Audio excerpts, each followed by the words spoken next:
ये class 12 account issue of share में पहुंच चुके हैं। पार्ट 2 अब हम डिस्कस करेंगे शेयर्स कितने टाइप के होते हैं। देखो शेयर्स होते क्या हैं। The total capital of the company is divided into a smaller denomination. Suppose करो अगर कंपनी को 1 लाख रुपए की रिक्वायरमेंट है और कंपनी ने उसको छोटे छोटे पार्ट्स में डिवाइड किया हुआ है और एक पार्ट 10 रुपए का है, तो 1 लाख रुपए लाने के लिए उसको 10,000 शेयर 1 लाख रुपए divided by 10 is equal to 10,000 share market के अंदर लाने पड़ेंगे और सारे शेयर नंबर्ड होते हैं। क्लियर है। अब शेयर भी दो टाइप के होते हैं, equity share and the preference share. ये प्रेफरेंस शेयर क्या होते हैं? देखो प्रेफरेंस शेयर वो शेयर होते हैं जिनके पास ये वाले राइट्स होते हैं।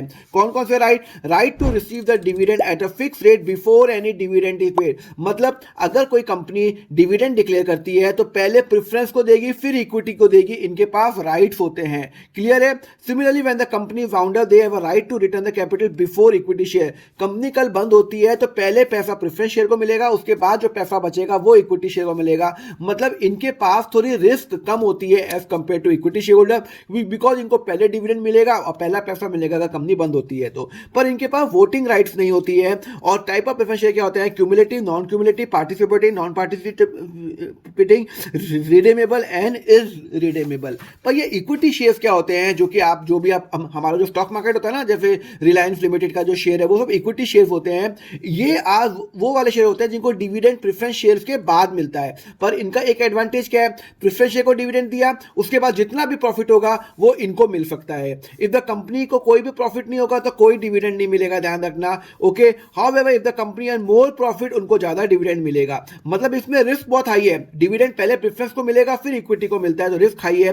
When the company found up, पहले प्रेफरेंस को मिलेगा फिर इक्विटी को मिलेगा, ये बात ध्यान रखना। और इनके पास वोटिंग राइट है, that is the most important characteristic. Voting right का मतलब होता है अगर कंपनी कोई नया बिजनेस स्टार्ट कर रही है एग्जांपल, तो उनको वोट लेना पड़ेगा कि आप एग्री करते हो नहीं करते हो। ये इनके पास है, प्रेफरेंस शेयर के पास राइट नहीं है। तो what is the difference between a preference share and equity share? इनके पास फिक्स रेट ऑफ डिविडेंड होता है, कोई फिक्स रेट ऑफ डिविडेंड नहीं है। अगर डिविडेंड एक साल नहीं मिला तो एरियर्स एक्यूमुलेट हो जाते हैं अगले साल। अगर इधर एक साल नहीं मिला तो कोई जरूरी नहीं है कि अगले साल हम पिछले साल का डिविडेंड भी देंगे, यहाँ पे एक्यूमुलेट नहीं होता।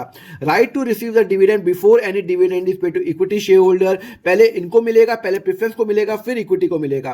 कंपनी वाउंड अप होती है तो पहले इनको मिलेगा फिर इनको मिलेगा। प्रेफरेंस शेयर होल्डर के पास वोटिंग राइट नहीं होती, इनके पास वोटिंग राइट होती है। They does not have to participate in the management. ये लोग पार्टिसिपेट करते हैं मैनेजमेंट के अंदर। अब हम डिस्कस करेंगे नेक्स्ट लेक्चर में कि ये शेयर कैपिटल कितने टाइप की होती है। Authorise, issued, subscribe and not fully paid up. उसके लिए फॉलो करो अकाउंट फंडा।